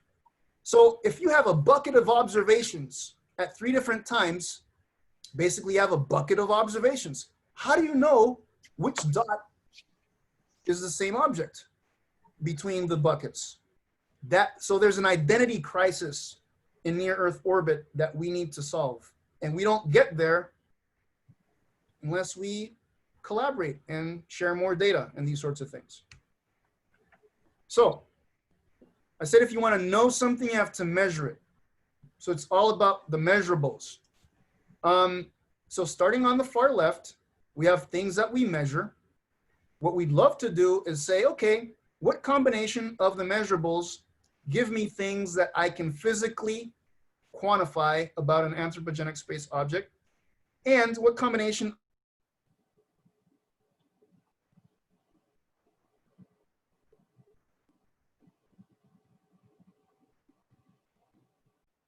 move further to the right and come up with some classification scheme or scientific taxonomy, that can help me understand these objects better. And what I mean is this space object catalog that I told you that Space Command has, which is the largest public thing for everybody out there, right? Sign up. It assumes that all the objects are spheres. All 26,000 objects are cannonballs. You want to take a guess at the actual percentage of cannonballs up there, as opposed to things that, you know, have different size, shape, material properties, blah, blah, blah? Not many. There aren't many. There are some things that are fairly spherical, but it's not the majority by a long shot. And so part of the classification scheme would be to help us better regulate some of these objects, right? Like, look, on the oceans, and I've said this several times, on the oceans, oil tankers do not get treated the same way as kayaks. They don't get licensed, they don't get regulated the same way, right? Because that makes sense. They're very different. They move differently. The hazards are different, like all that stuff. On our roads, semi-trucks, right, get regulated differently than Vespa scooters. How about in space? It's all the same. School bus size satellites get regulated the same as a CubeSat, as a chipsat. Are you kidding me? That doesn't make sense. So we need to admit that we can start off with a cannonball model, but we need to start marching our way to actually developing a taxonomy of classes and species of stuff and understand the hazards and risks and all these things that these things convey. There's probably certain data on the measurable side that's more or less better for some of these classes, right? Like what we use to look at whales is differently than the measurements that we use to look at maybe other types of fish in the ocean. You know, it's not just the same one, it's not Lord of the Rings, one sensor to rule them all. So we need to be more surgical and more accurate, more precise about what it is that we're doing. We have to, because we have a growing population that is growing at a rate, in my opinion, faster than our ability to wrap sensible regulation and even environmental protection measures. One of the things that we've done at UT is we've created this thing called Astriograph, and I'll show you that here in a little bit. And it's basically a 3-tiered system. The bottom floor is just sources of information that we get from anybody. Could be Jimmy's email saying, hey, I saw an object at this place at this time going in this direction, to the Space Command catalog, to whatever. The middle layer is what's called the knowledge graph. It's a graph database, Neo4j. We use a common language. We use semantics. We use schema or ontologies to create, you know, the nodes are entities and the lines are relationships to these things. It's a big data tool. It enables linking disparate sources of information with each other. So that's what we have as our mezzanine. And then the penthouse are just applications that can now take the curated and properly modeled and oriented in the OODA loop, the oriented information, and actually do something useful with it, like orbit determination, like collision risk analysis, like monitoring for compliance with different guidelines and that sort of stuff. And so this is the heart of it. This is the logosphere. This is the most important piece, is mapping these disparate sources of information into this lingua franca to expose it to applications to be able to do cool things like detecting anomalies, clustering, all this stuff. So one example, yeah, so I talked about the continuing supervision stuff, so I'm not gonna spend more time there. One thing that people were interested in is, yeah, I would love to know who's compliant and who isn't with different guidelines and regulations. So we decided to just take as an example geodisposal, and we created a use case and here you can kind of see the schema that we used. There's some computations that happen with these different pieces of information to basically say, yep, compliant, non-compliant with disposing of their object at GEO after the end of life and that sort of stuff. And we'll get better at publicizing that a little bit more. But anyway, I'm gonna send the link to these slides, and so you'll be able to kind of check that out. Before I actually show you some stuff, what we want to do is we want to try to be as prejudice-free as we can with how we interpret information. Meaning, confirmation bias is a thing that many communities suffer, and ours is not. Ours is not foreign to that. And we want to be very careful with assuming that, once we have a belief, that's it, and the thing can't change. And so we always want to make sure that whenever we get evidence, that we subject our beliefs to the evidence. And if the evidence insinuates that maybe our beliefs should change, that we need to allow them to. Space is very dynamic. There's just stuff that clearly we don't know. And in order for things to be as safe as possible, I think we need to be very open with the types of hypotheses that we test. So with that, and before I open it up to some questions, because I'm hoping that we have at least a few of them and we have some time, I just want to show you a couple things. Thing number one, it's something that we've done with collaborated with IBM in Austin to just create a simple app that kind of queries this kind of astrograph thing, and it has just, this is like a demo, just has any number of some subset of these anthropogenic space objects, and you can kind of go and say, okay, show me the 10 nearest kind of things to this thing, and it's kind of cool. And so you can kind of see that this stuff move, and you can click on something and it can kind of show you, what the nearest, what the best distance might be and that sort of stuff. So anyway, hopefully people can you see this on the screen? Yes, I can see it. It looks amazing. I see many future hours going into looking at this. Yeah, so if you just go spaceorbits.net, it's like a cool application that we partnered with IBM to do. We have this thing called the Conjunction Streaming Service, and again, I can send all these links here once we're done. But let me actually reload this thing to see. This basically what it does is it shows, out of all the objects in the catalog, what are the things that are going to come within 10 kilometers of each other over the next 20 minutes continuously. So conjunctions are not collisions. It's just, again, stuff that's going to come within 10 kilometers of each other over the next 20 minutes, but it's not zero. Like there's a lot of stuff that's going to come within, 10 kilometers of each other within the next 20 minutes. So you can kind of see a histogram of the altitudes. This is mostly focusing on Leo. If I just include everything, all 18,400 objects that it's doing, there's not a whole lot of stuff going on at GEO in terms of this stuff, right? For some obvious reasons probably. But here you can see like relative velocities. Oh, wow. It's like you have a peak here at like 15 kilometers per second. Let me tell you, folks, if two things meet at the same place at the same time, but not at the same speed, bad things happen. So yeah, we don't like those things too much.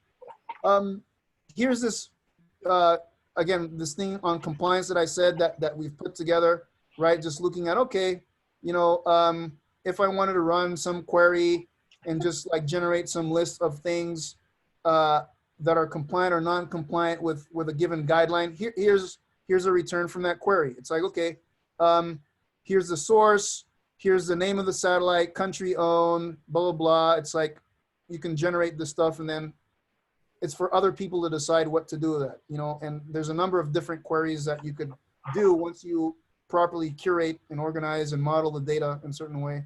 And then this thing that I said, astrograph, this kind of is just a way to visualize all this stuff. So this is the combined data set from, some owner operators, from Space Command, from the Russian JSC Vimpel. So anyway, just more stuff that you can play with. And then if there's a couple lines that you can see there, anytime that you see one of these trains, it's probably the Starlinks. So my guess is that this is one of the more recent launches that you can kind of see all these dots like, you know, just trailing each other. So anyway, with that said, happy to pass it back to somebody else. That's really amazing. So you mentioned the first part is like collecting the data, and then, you know, there's like we're missing a regulatory framework that's enforceable. How do you sort of see that playing out? I mean, it seems like more naming and shaming. Yeah. So the thing is, you have to bring this stuff to the public square. You got to put the evidence out there. Like, people don't realize, like when I told you, it takes countries 4 years to register their objects. How many people knew that, right? So it's like, if there's a public facing website that shows you, you know, on a daily basis, how long is it taking people just to register their objects? All of a sudden it's like, oh, wow, here's some repeat offenders. Sounds like somebody needs to talk to them to say, you need to change your interpretation of this, because this is not helpful as a global humanity-wide resource, right? Is that one of the compliance options that you were pointing out? Not yet, but will be when before Christmas. I will have a website up that will show the behavior and how people register their objects. So that's my goal.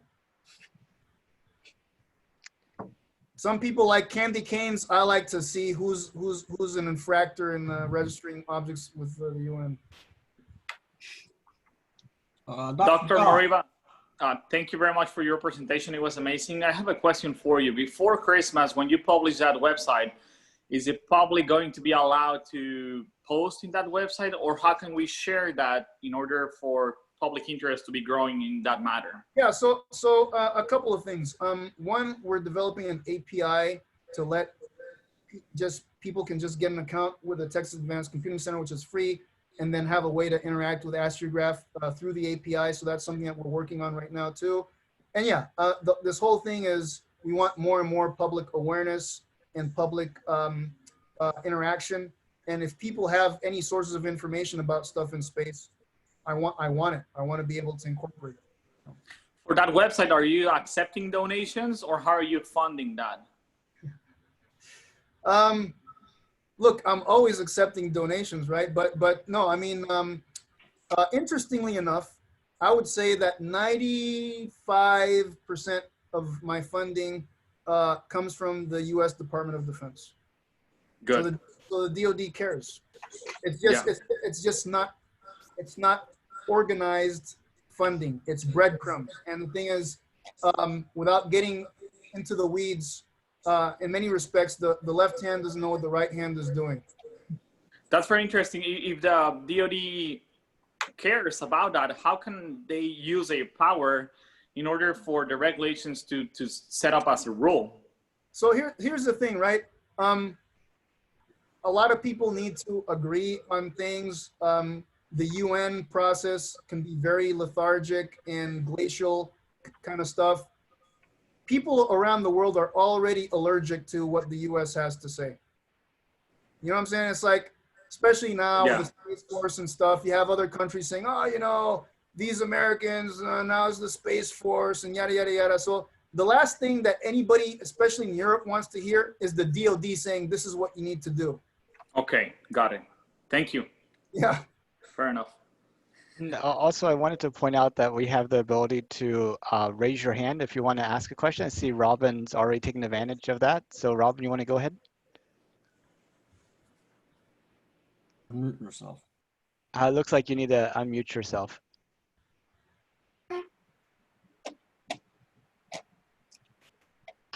I'm sorry. Part of it, you know, I attend these meetings, but one thing that I have something after you answer this question, but when you're making that website that detects or categorizes information so that you can gain insight, so have you designed it so that it will group things that are like within those people reporting these things that happen out there? Does it automatically go to one area?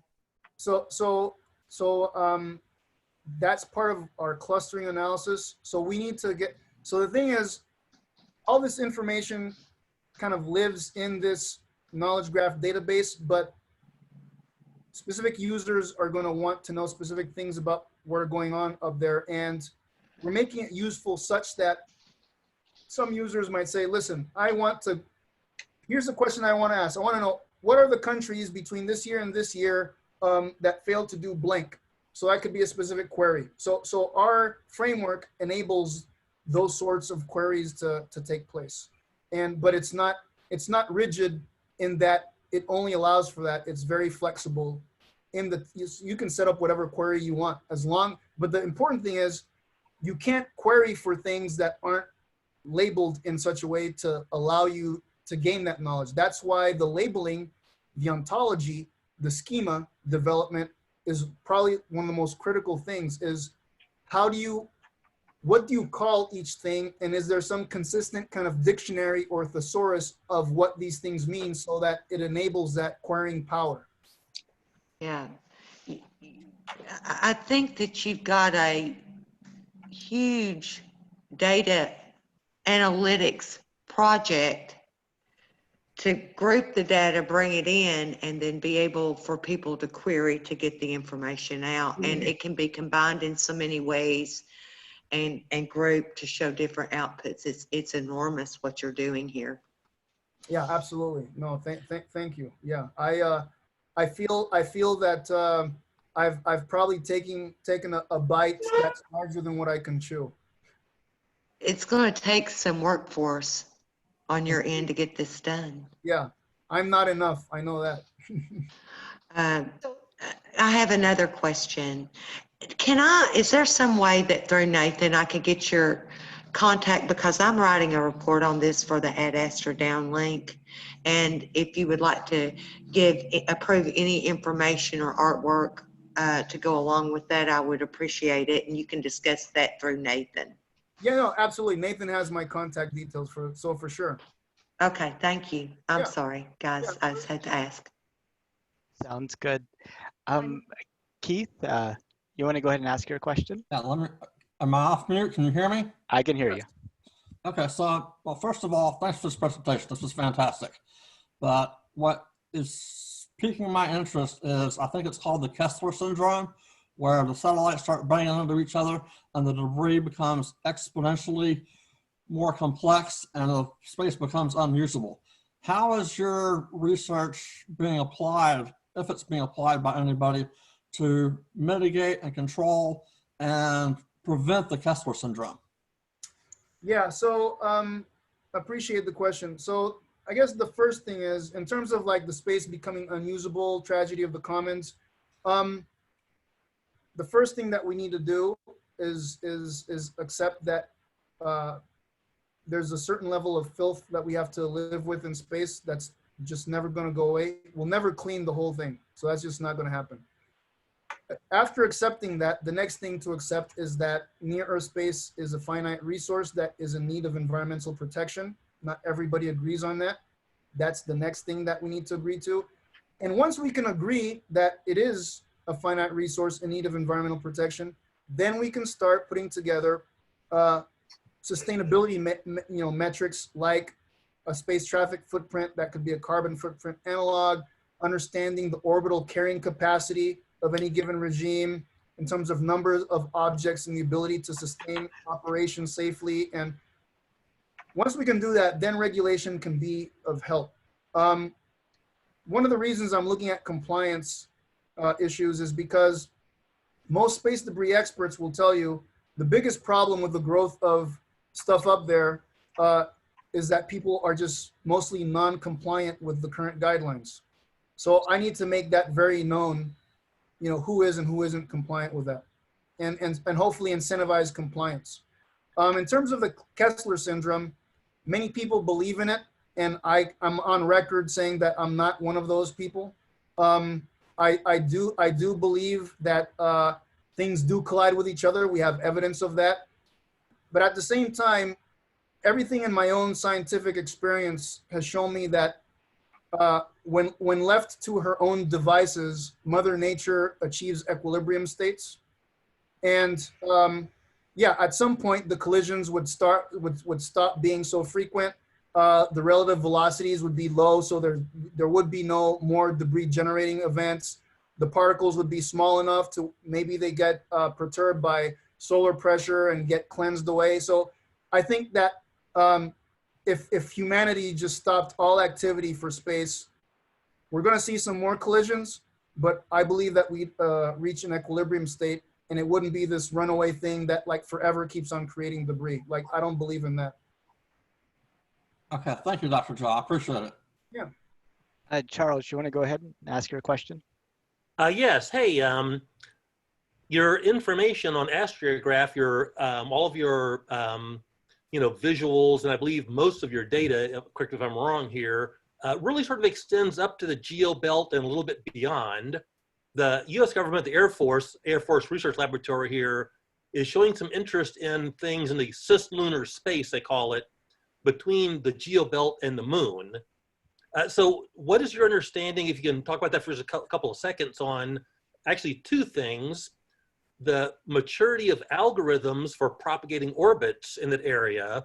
If you have something orbiting the Earth at twice the geobelt distance, how mature are the algorithms and the software for predicting those orbits, which you have to show there on Astrograph? And also, what is the ability of anybody, even the US government, to routinely track items, let's say twice the distance of geobelt or 3 times, orbiting in that cislunar space?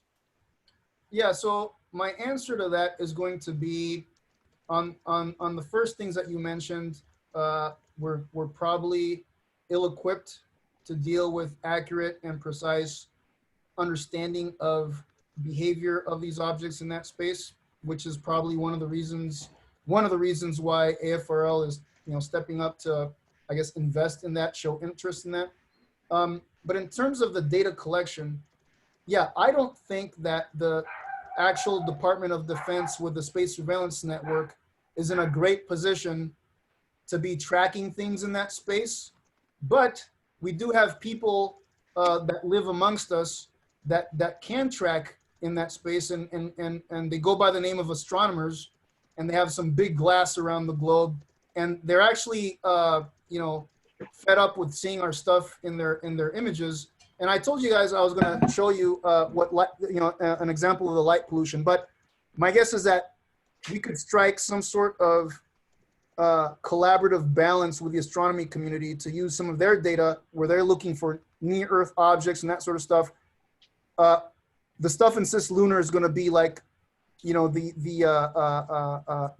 nuisance stuff in their data. But I do want to show you this thing that, like I said, my research associate Daniel Kaczarski put together, because I think that you'll like it, and it'll help you understand what this light pollution stuff is about.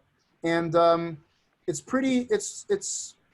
yeah, I'm just gonna let it kind of speak for itself here. Let's see if I can,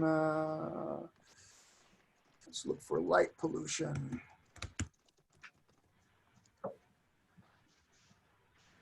Here we go. Let's see if that works. So what you're gonna see here is you're gonna see a few things. These are things that astronomers care about, this Messier objects. So they're looking at different fields in the sky for stuff. The assumptions here is that the cameras, the CCDs, the charge coupled devices, and the telescopes, they're open for 90 seconds. So they're integrating light over 90 seconds. They're light buckets integrating over 90 seconds. This top thing right here is basically you're at the center, is you're at the site. This is in Chile. This is a telescope, the LSST in Chile, for the night of August 16th. It was a prediction, and it's everything in the catalog. And so, yeah, it's 90-second integration. You're standing in the middle, so you can see this is as mutual, right? Like north, south, east, west. This is like directly overhead kind of thing.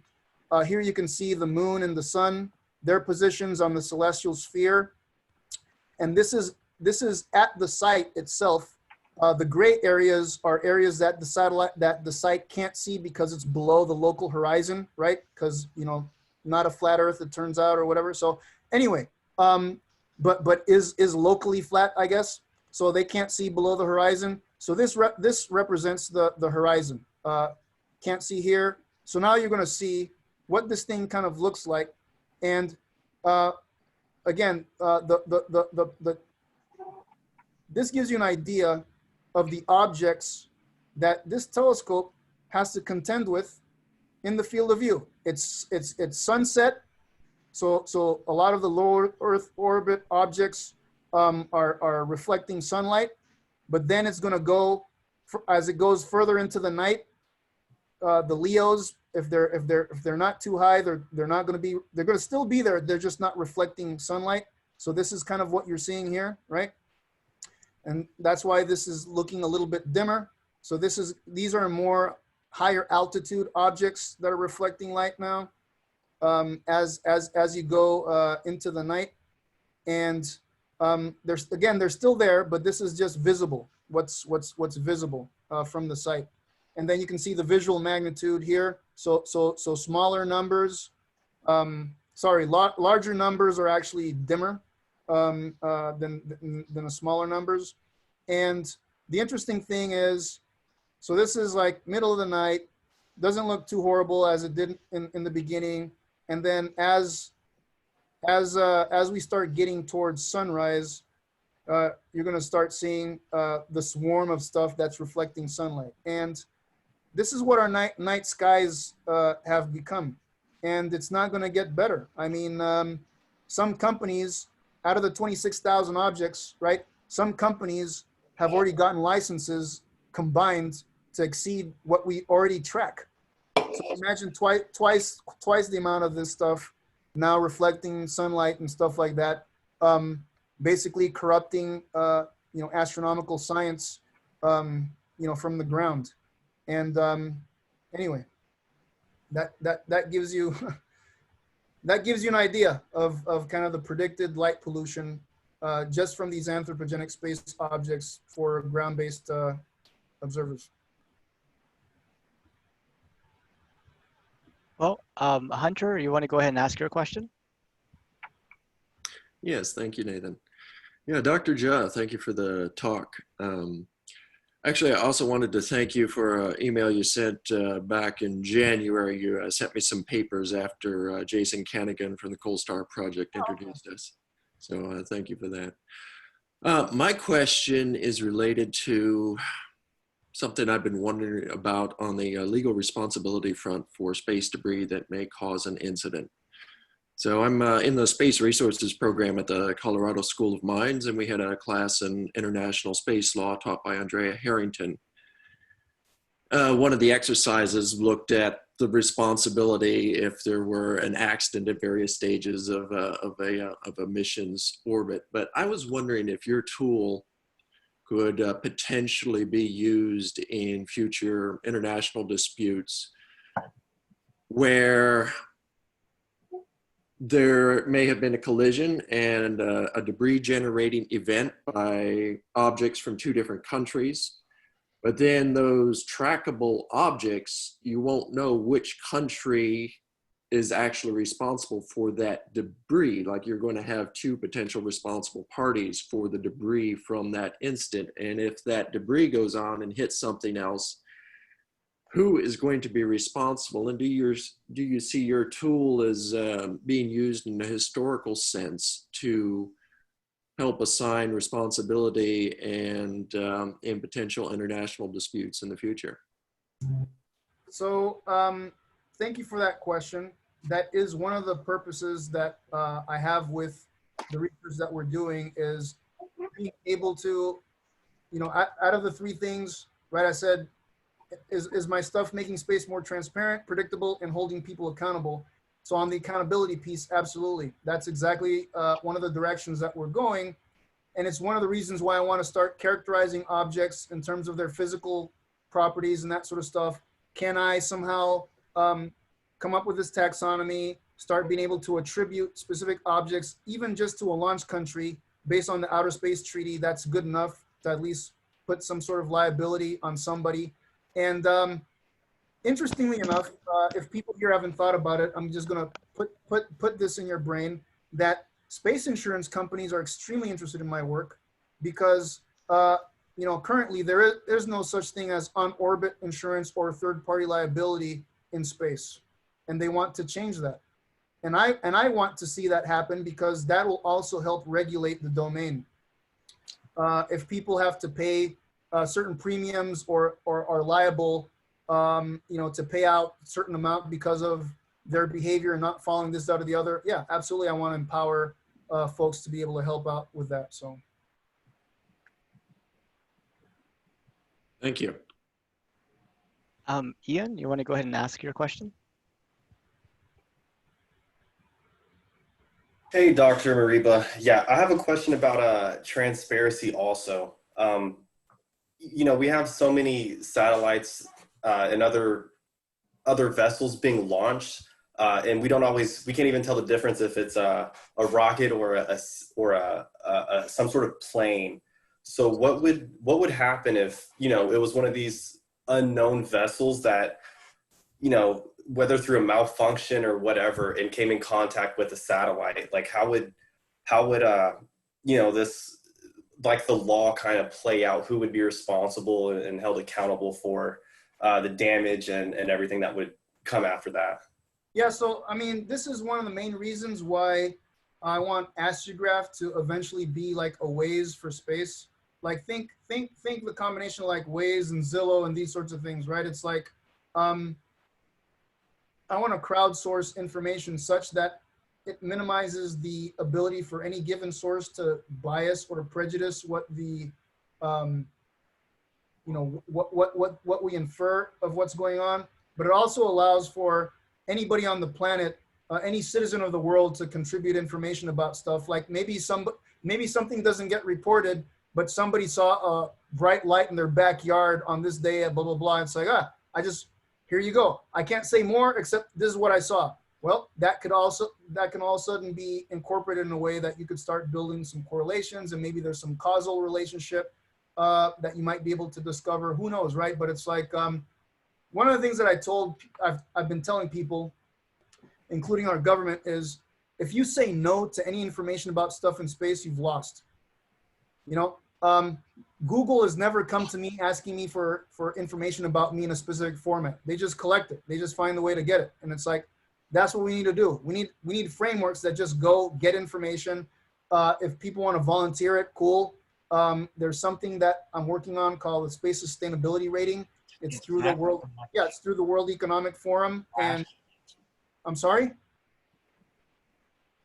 It looks like it might be some background noise. Okay. Yeah, so the Space Sustainability Rating is supposed to incentivize people to be more transparent, right? Like getting a rating for like a restaurant or a hotel. This would be for launchers and operators, where they might say, hey, I want to show that I'm a 5-star organization, right? So I provide this, that, or the other. So we'll see how that works out. Charles, you want to go ahead and ask your question? Okay, let me throw one more question out there then. You know, the Air Force, as you say, Dr. Jha, maintains a satellite catalog, but if you look in there, there are oddly some satellites which are not available. You cannot find their eccentricity, inclination, etc. Have you seen any motion for the Air Force or any hints? They have at times, you know, classified some objects and declassified other objects.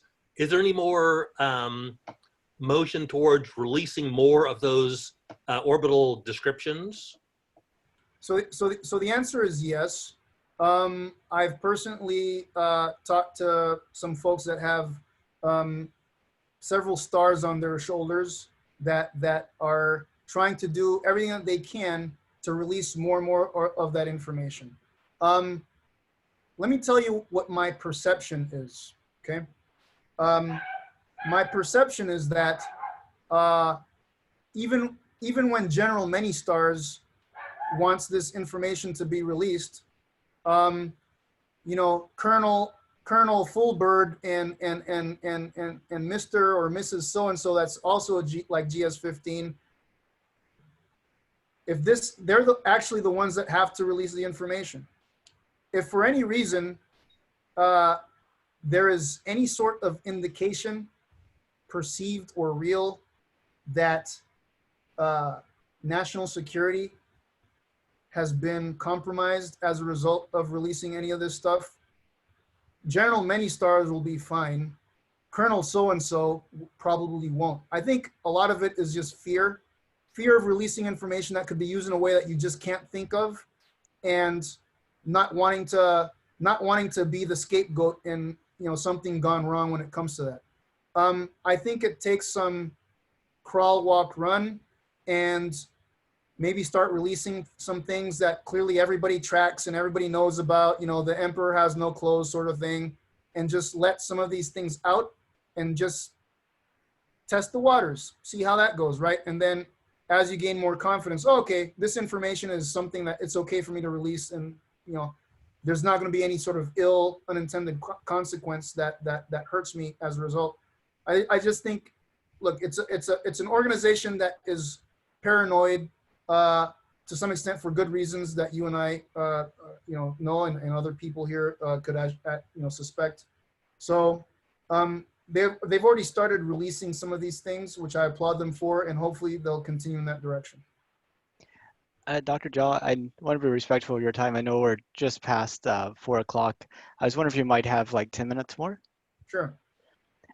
So if you have a question, go ahead and raise your hand. I did have one question for you, Dr. Jha. You talked on the kind of like the state the U.S. is in relation to international partners and getting that international buy-in. And you mentioned that, like, whenever the Department of Defense goes out there and says you need to do these things, you know, we're going to get like a poor reception.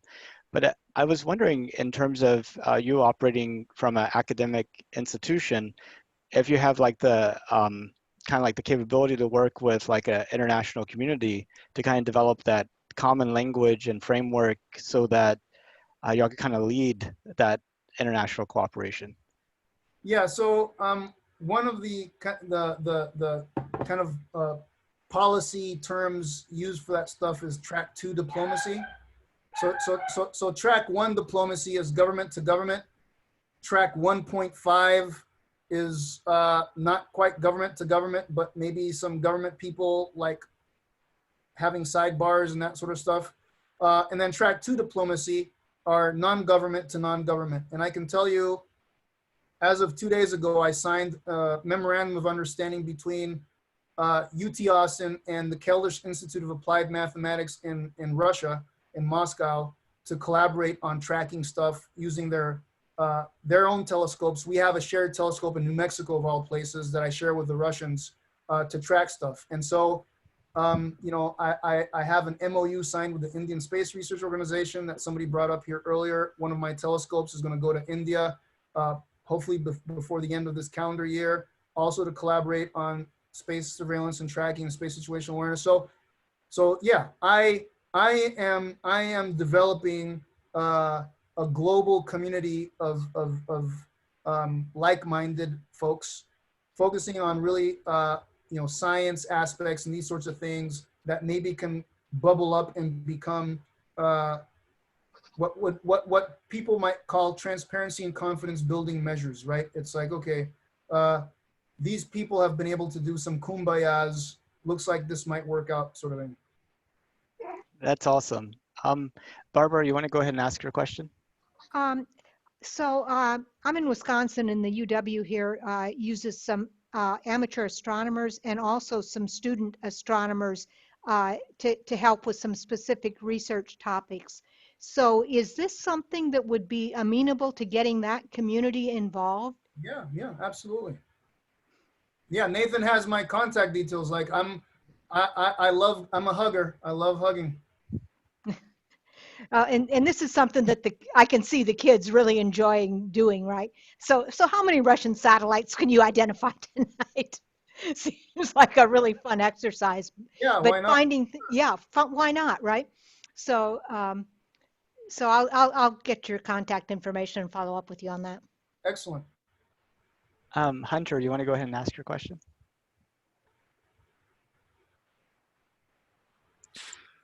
Yeah, a follow-up. You've mentioned several Earth-based object tracking facilities, but I was wondering about space-based object tracking. Are you able to, I assume it's happening, but are you able to get those data? So outside of the Air Force Research Lab, I've to date been unable to get space-based data. But you know, yeah, I mean, I have in the past, and I'm quite familiar with how powerful it can be to help reconcile hypotheses and that sort of stuff. I know that North Star in Canada, they're trying to push to space-based SSA, but they haven't launched. They haven't closed on that. And I know that the Canadians with like Neosat, you know, they have in Sapphire, they have data that, you know, they keep on saying they're going to give to me, but that hasn't happened yet. So I think it's next to the free beer tomorrow sign. And I don't think it's possible for co-hosts to raise their hands. So Shashrik or Greg, did y'all have a question? Yeah, actually I did. More low-level technical question, but you're cataloging all the objects and you're keeping orbital parameters, and I could imagine having little estimators of some sort kind of track each one. But these parameters must change quite often. For instance, if two objects come too close to each other, or if it's a satellite that's going up to a higher orbit, like all the Starlink satellites, once they launch them, it takes a while to get to their final orbit. How often do you have to update the orbital parameters, and how do you do it? Yeah, so basically we update these things daily. And basically we have cron jobs that go out to different servers, bring information in at least once a day. And then whenever we get sensor data, yeah, let me in fact, ooh, I don't want to do that. Hold on. Let me cancel that. Okay. Yeah, so what I'm going to do here, share that, get rid of this.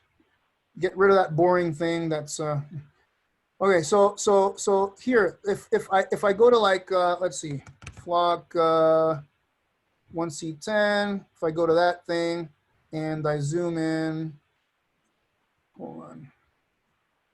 So here you have different like sources and stuff. Like if I go to this right here, this brings up like the orbit determination that we've done. What actual sensor data did we process?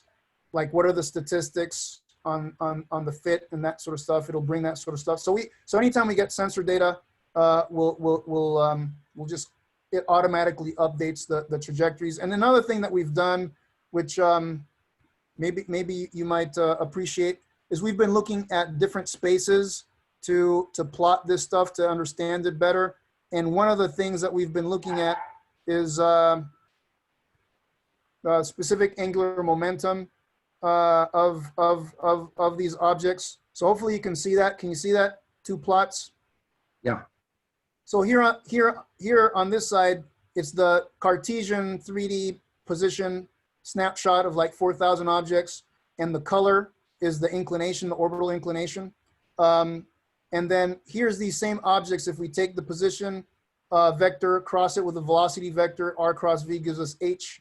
So this is H space. And the cool thing is, you can see how these things naturally kind of cluster without us doing anything based on inclination. You can see inclination here in H, things that are retrograde, like sun sink and that sort of stuff. All these are Leos based on the magnitude of H. Highly eccentric objects tend to be here in the middle, and then all the geo and stuff is up here. So that's a cool space that we've been using to try to understand the evolution of this population. Yeah, interesting. Shashrik, did you have a question? No, I don't. Okay. Well, Dr. Jha, thank you so much for coming and present today. This is a very fascinating topic, and I think very engaging. I think this probably tops the most questions asked of a presenter that I can remember. So, How long have you been doing this? I don't know how to take that, man. I mean, if you just started doing it, it's probably not much of a compliment, right? So I'm joking. I'm joking. It's all good, Nathan. Listen, no, I thank you again for having me. Yeah, let's do this again sometime. I'll give Nathan he has all my contact information, but like the slides and the links and stuff. Start playing around with these things on your own. That's the whole purpose, right? Is to just start tinkering around. And if you have any questions, just, you know, I'm easy to send emails to. So I really appreciate that. Well, anyway, if y'all have any questions, feel free to contact Dr. Jal, or if you want to send them to me, I could send them a list, and we could go from there. all right, thank you, everybody. Thank you. Thank you. Thank you. Thank you. Thank you. Thanks.